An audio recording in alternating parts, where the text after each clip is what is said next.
Pour de nombreux survivants de l'Holocauste, la libération ne signifiait pas la liberté. Cela signifiait se retrouver enfermé derrière des barbelés.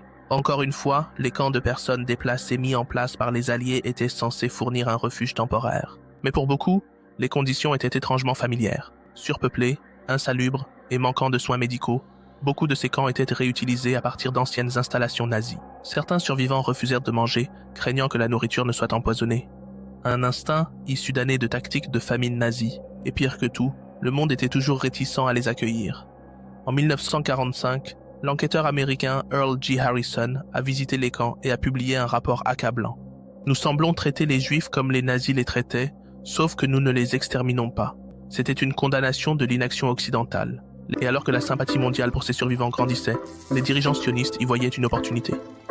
Pendant des années, les organisations sionistes avaient travaillé pour sécuriser la Palestine comme patrie juive. Mais l'ampleur de la souffrance juive après la guerre leur a fourni l'argument politique le plus puissant à ce jour. L'histoire ne concerne pas seulement le passé.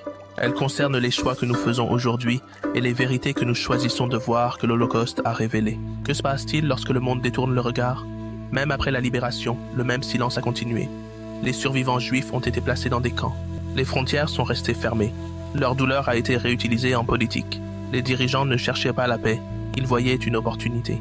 Ils ont utilisé la souffrance pour pousser un projet nationaliste, rejeté par de nombreux juifs. Cela n'avait rien à voir avec le judaïsme. Cette terre n'était pas vide.